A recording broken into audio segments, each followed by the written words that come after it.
se manter respeito à palavra, né? E que agora a gente venha interceder por essa portadora da palavra do Senhor. Senhor, meu Deus e Pai, toda oração que eu fizer aqui, Senhor, é pouco, diante do que o Senhor tem para despejar aqui, e diante de tanta capacitação que Tu tens derramado na Tua filha, Pai. Eu só Te peço, meu Deus, que nós, aqueles que vamos receber a Tua oração, Pai, possamos estar com os nossos ouvidos espirituais abertos, com os nossos olhos espirituais abertos, e que nós possamos, Senhor, sair daqui não da mesma forma que nós entramos, mas sim transformados, e cada um com a sua porção. Cinge, Pai, os lombos dela, porque só ela sabe quanta pedrada bate. E dessa forma eu Te agradeço em nome do Pai, do Filho e do Espírito Santo de Deus. E as palmas eu louvo ao Senhor. Glória a Deus, salve a igreja na paz do Senhor. Amém. Pode se acercar, amados.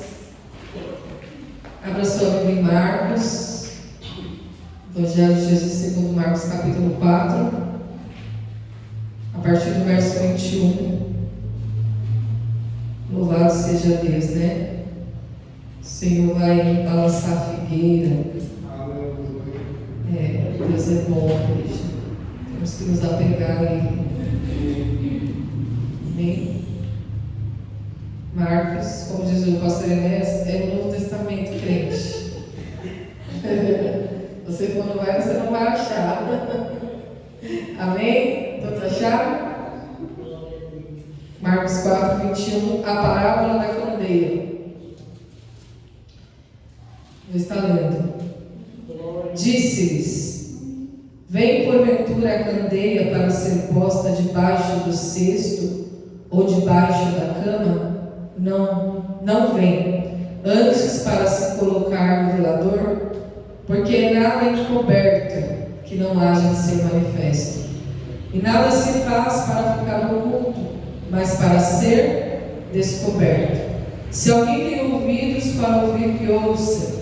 E disse-lhes: atendei ao que ides ouvir, com a medida com que medirdes, vos medirão a vós, e se vos há ainda acrescentado.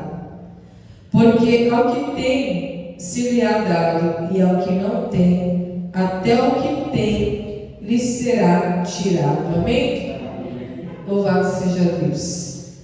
Essa aqui é uma parábola do nosso Senhor Jesus, que era a forma, o método, né?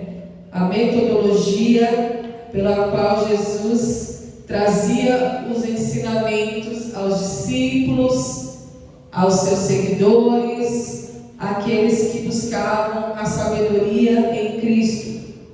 Ele começa no capítulo 4 com a parábola do semeador. E a parábola do semeador vai falar sobre a semente, que é a palavra de Deus, e fala também sobre o solo pelo qual a semente está sendo lançada e cai. E este solo pode ser um solo fértil, pode ser um solo que está entre as pedras, pode ser que a semente caia na beira do caminho, pode ser que ela caia entre os espinhos. Tudo isso depende da nossa condição perante o nosso Deus. E a parábola do semeador, irmãos, ela foi algo que mexeu tanto com o coração dos discípulos, que eles pediram para Jesus explicar a parábola, que eles não tinham entendido ainda. Olha, explica para nós essa parábola. E aí Jesus vai explicar e vai dizer que o que caiu no caminho é a palavra que foi semeada, né? No caminho, e logo veio quem? Satanás, e tirou a palavra que foi semeada no coração deles. Aí ele explica que a semente que foi lançada sobre as pedras, né, entre as pedras, é aquele que ouve a palavra, recebe com prazer, mas ela não tem raiz. alegras, pessoas que ouvem uma coisa ali, se alegram, mas não produz raiz em si mesmo. Vem a tribulação, vem a perseguição, por causa da palavra, logo se escandalizam.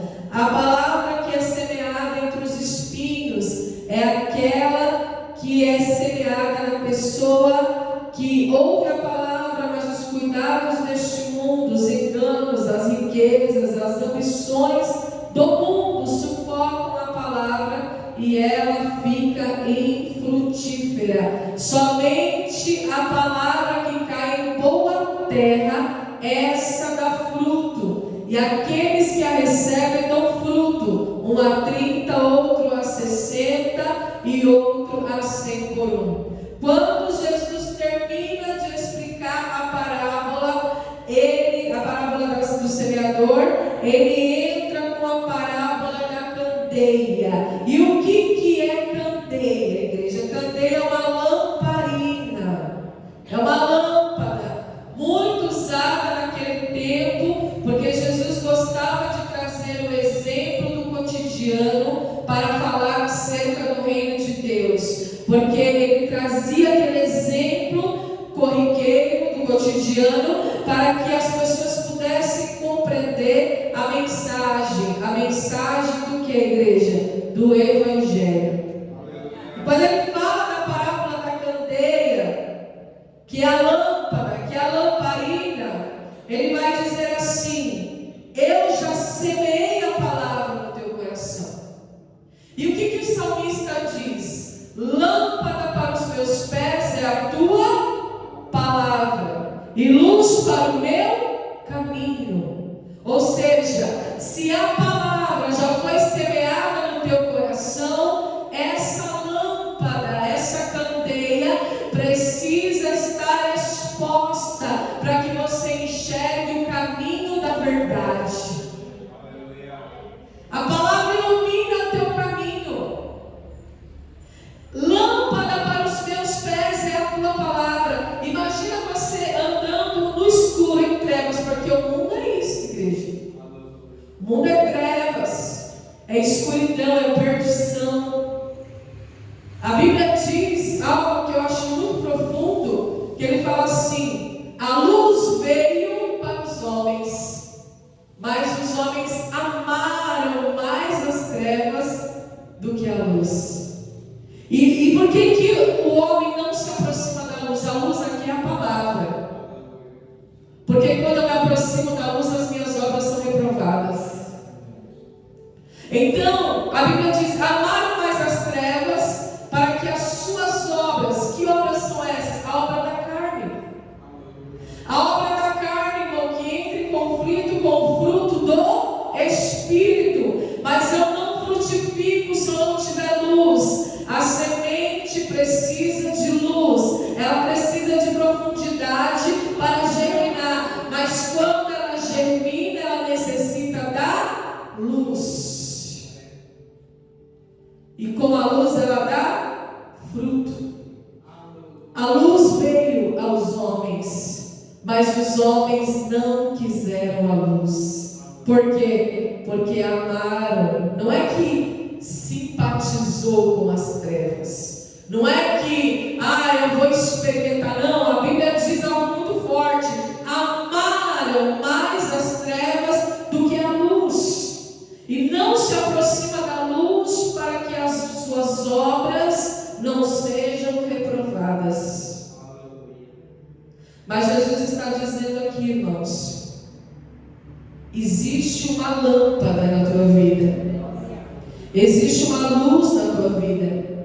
E ele fala assim: vem porventura a candeia para ser posta. Ou seja, vem porventura a lâmpada, vem porventura a luz na tua vida para ser posta debaixo do cesto ou debaixo da cama. Se você esconder a lamparina, que é a palavra de Deus, embaixo do cesto ou debaixo da cama, ela não vai ter efeito nenhum na tua vida. Mas Jesus está falando: se a luz da palavra entrar no teu coração e você receber essa luz, haverá um grande efeito na tua história. Olha, Não, vem antes para ser colocado onde? No velador. A palavra, ela tem que estar no velador do teu coração. Então, naquele tempo, dependendo da casa, o velador era chique. Era aqueles que eram pendurados, tipo um lustre, com os castiçais, né? Para colocar ali a candeia ou a vela. Alguns eram uma pedra ali de mármore, um lugar específico, onde eles colocavam o velador, onde eles encaixavam aquela candeia. O que é a candeia? Um objeto de barro que tinha um pouquinho de azeite, né, de óleo de oliva, que era o combustível para fazer o fogo acender, a luz acender. Então Jesus está dizendo: não se deve colocar debaixo da cama ou debaixo do cesto. Pelo contrário, a luz da palavra ela tem que ser colocada em evidência.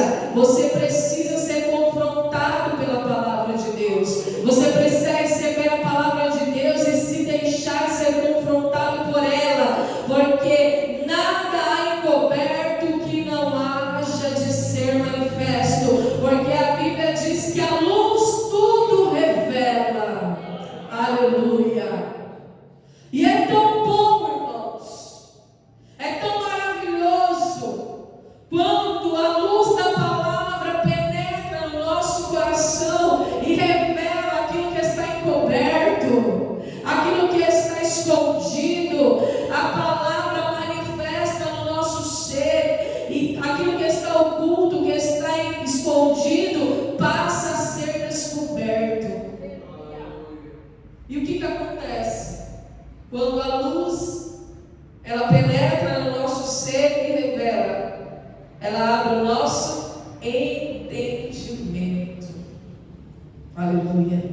Ela nos tira da escuridão, das trevas, da ignorância espiritual e abre o nosso entendimento. Luz é entendimento. Aleluia. É clareza, é sobriedade. Pedro vai dizer: olha, andemos na luz, sejamos sóbrios e vigilantes, porque nós não somos das trevas, nós somos da luz, porque a luz foi manifesta em nós e ela trouxe a verdade à tona. Aleluia. A verdade do nosso pecado, a verdade dos nossos erros, a verdade das nossas transgressões, a verdade da nossa natureza pecaminosa. É tão maravilhoso quando isso acontece. Aleluia. É tão tremendo, irmãos. É tão gostoso quando a palavra te confronta e você reconhece. Quantas vezes eu, em oração, no devocional, lendo a palavra de Deus, eu reconhecendo ali: Senhor, miserável homem que sou, quem me livrará do corpo desta morte? Miserável pecador que sou. Aleluia. Então a palavra, irmãos, ela vem e nos ilumina. Glória a Deus. É essa candeia que é colocada no velador. O velador é o teu coração nesta noite. Ele precisa ser iluminado. Ele precisa ser aceso. Porque o coração é enganoso, igreja. O coração é perverso, o coração velho, né? Como diz o pastor. O nosso coração, irmãos, é a raiz da natureza pecaminosa. Então, quando ele é iluminado, ele recebe o entendimento, porque há um conflito dentro de nós. Então, a mente compreende aquilo que é moralmente certo, mas o coração é um tolo emocional. Ele é tolo. Ele fabrica tolices, né? O nosso coração é ego, egocêntrico. Então nós buscamos a palavra de Deus para revelar aquilo que está dentro do nosso coração. Muitas pessoas usam esse verso aqui, 22, para trazer julgamento para a igreja. Você já ouviu os pregadores falando? Ai, nada do que tal porque está oculto que não vai ser revelado, não sei o que, não sei o que. Não, irmãos. Jesus está falando do nosso coração. Jesus está falando aqui para a gente, Ele está trazendo uma exortação para nós mesmos. Isso aqui não é para trazer julgamento, juízo para o outro, é para nós. Porque a próxima exortação é a seguinte: se alguém tem ouvidos para ouvir, que ouça. Aleluia. Então eu não posso pegar um verso isolado e querer ameaçar a igreja. Não, essa palavra é para mim que estou pregando. Essa palavra é para mim que estou no altar. Essa palavra é para mim que estou à frente da obra. Essa palavra é para mim que carrego em mim o nome, né, de crente, de evangélico, de cristão. Essa palavra é para mim. Eu preciso da luz do evangelho. E o meu coração é esse velador. Ele precisa ser iluminado. Eu não posso pegar a palavra e esconder ela debaixo do braço. Eu não posso pegar a palavra e esconder ela debaixo do pé. Não, eu tenho que fazer igual Davi. Eu tenho que declarar: Senhor, eu guardei a tua palavra no meu coração. Aleluia.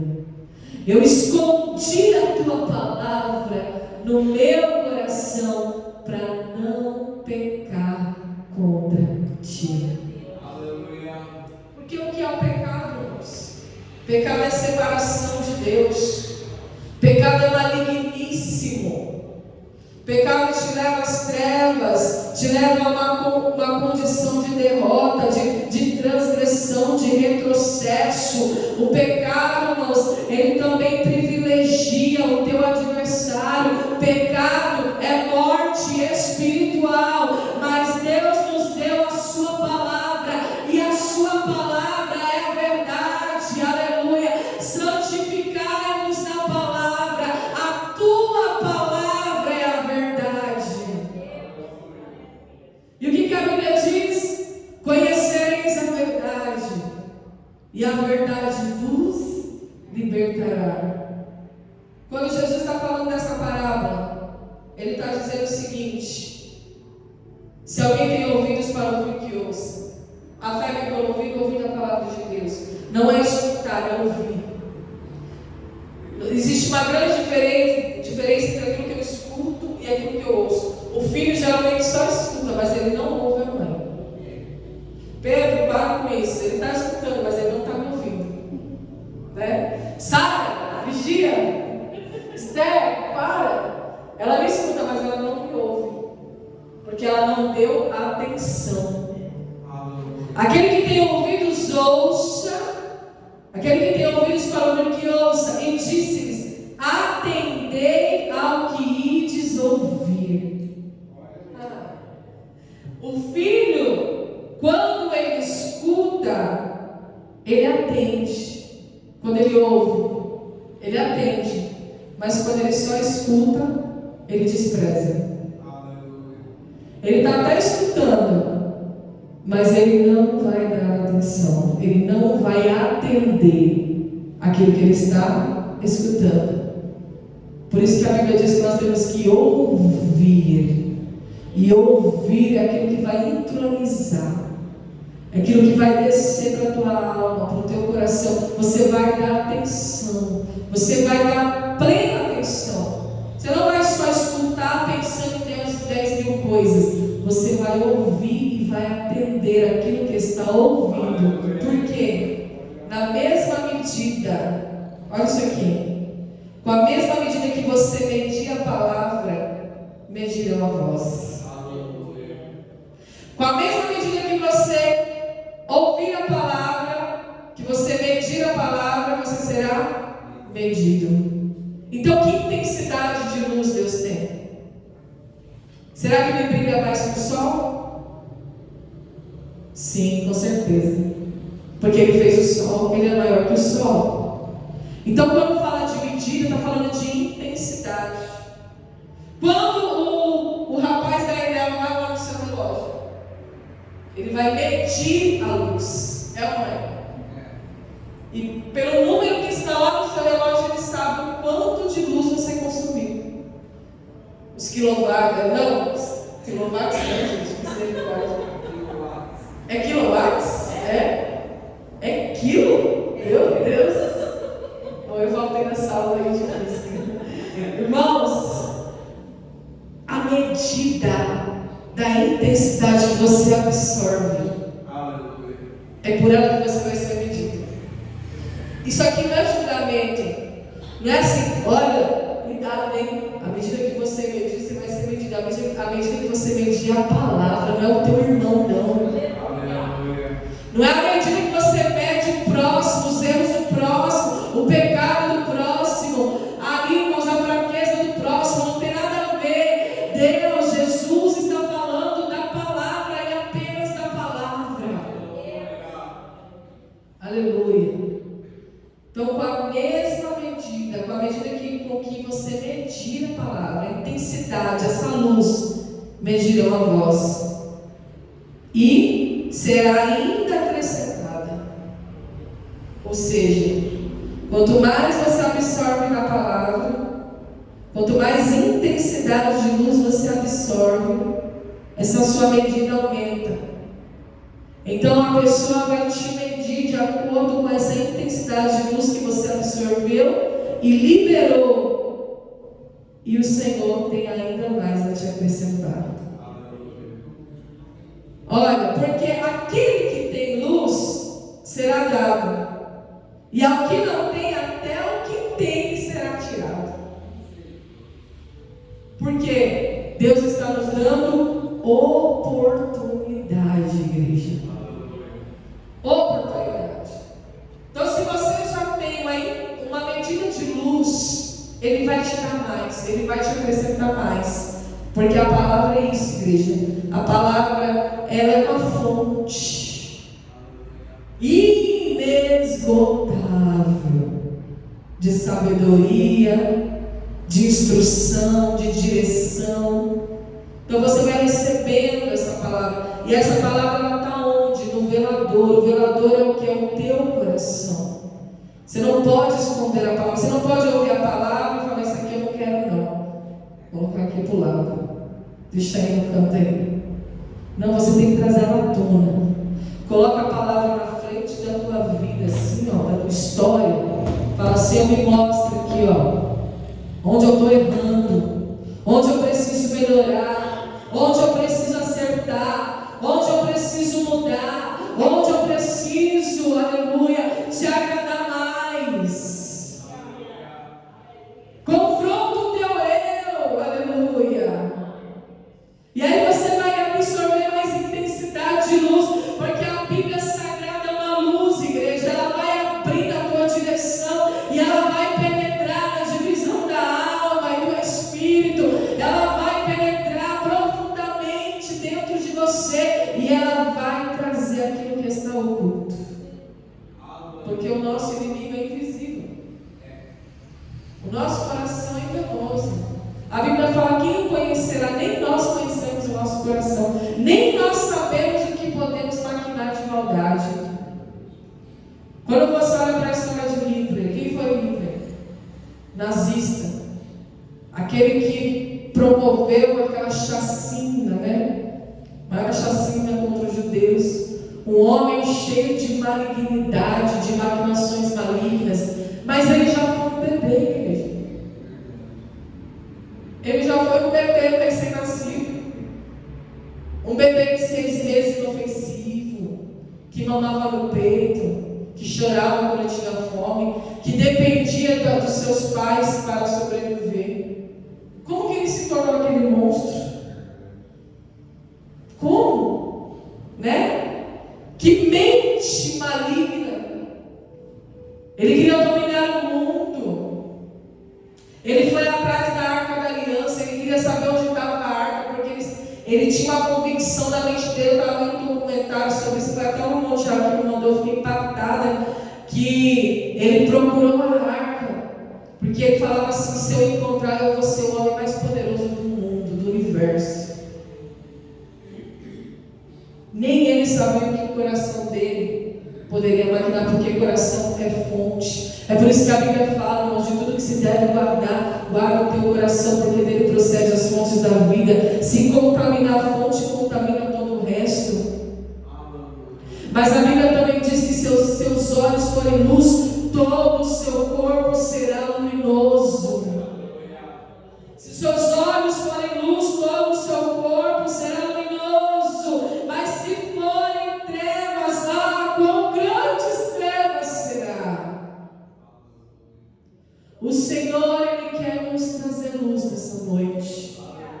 luz para o nosso entendimento. Ele quer fazer o teu coração, esse velador, um coração magnético, um coração que vai magnetizar a palavra de Deus, vai absorver a palavra de Deus, aleluia, para curar a tua fonte, porque o que tem se lhe é dado. Se você tem luz, você vai receber mais luz, mas aquele que não tem, até o que tem lhe será tirado, ou seja, será reduzido a nada. Aquilo que eu falei, mas se for trevas, que grandes trevas será. Então, quando ele está falando dessa medida, olha, com a medida com que medirdes, vos medirão a vós, e ser-vos ainda acrescentado. Ele está falando de recompensa. A Bíblia diz, né, lá em Hebreus, que todo aquele que se aproxima de Deus é necessário crer que Ele existe e que Ele é galardoador daqueles que o buscam. Deus, Ele nos recompensa. Deus nos favorece. Quando você absorve a luz, você recebe o favor de Deus. Então nós seremos recompensados na mesma medida da fidelidade que demonstramos ao colocar em prática a verdade que recebemos. Então eu ouço a palavra e coloco em prática. Então essa é a minha medida. Eu ouço a palavra, eu não só escuto, mas eu ouço, eu atendo aquilo que eu estou ouvindo, eu coloco em prática. Então a medida da minha fidelidade, porque eu só posso mostrar que eu sou fiel a Deus quando eu coloco em prática. Deus é fiel quando Ele coloca em prática. Não adianta falar que Deus é fiel, Deus é fiel, Deus é fiel, e nada aconteceu na minha vida, né? Mas quando Deus me abençoa, o que eu falo? Deus é fiel. Não é assim que a gente faz? Deus é fiel, porque Ele colocou em prática a sua promessa. Aleluia. E nós reconhecemos a fidelidade dEle. Mas e a nossa fidelidade? Quando eu coloco em prática, eu sou recompensado na mesma medida, e ainda Ele me acrescenta uma medida a mais. Porque eu já falei isso aqui para vocês. Deus sempre tem mais. Deus, Ele sempre nos dá em abundância. Ele sempre vai nos dar mais medidas. Quando você olha para a viúva de Sarepta, né? O que Deus falou através do profeta? Vai lá, mulher, pegue vasilhas, né? Não poucas, muitas, porque o que eu vou derramar na tua vida é uma medida maior. Aleluia. Então, quando você mostra a sua fidelidade, você recebeu a verdade, você colocou em prática, Ele derrama mais. Ele derrama mais. Ele derrama com abundância. E a sua luz exala. Nós refletimos a glória de Deus. Nós refletimos, irmãos, a imagem de Deus. Glória a Deus. Nós refletimos através da palavra e do poder do Espírito Santo. Porque o que é o Espírito? O Espírito é luz. O pastor Paulo teve uma experiência de quase morte, né? E ele fala que viu o Espírito dele subindo. E o Espírito é uma luz muito forte. É luz. Então o Espírito Santo, ele faz a obra nas nossas vidas. Quem está em trevas não conhece a luz do Espírito. Esses dias eu estava ouvindo uma ministração do Hernandes Dias Lopes, né? Eu gosto muito de ouvir ele. Eu fico intercalando entre o Hernandes e a Vista Cléo, eu gosto muito.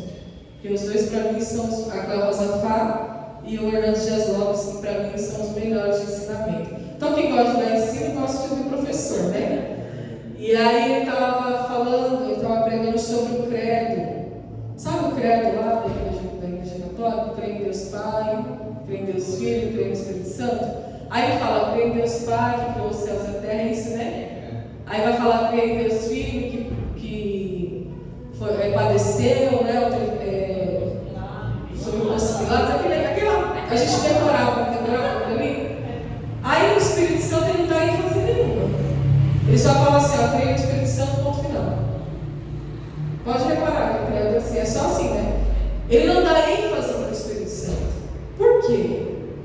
Porque essa verdade que eles acreditam não é uma verdade que está na luz. Infelizmente está nas trevas. Então ele não dá ênfase para aquele que abrange a luz em nós, que é o Espírito Santo. Ele dá ênfase ao Pai, ele dá ênfase ao Filho, mas ele só coloca assim, creio no Espírito Santo, no final, mas não fala da obra do Espírito Santo. A obra do Espírito Santo é a obra de edificação, é a obra de convencimento, é a obra que nós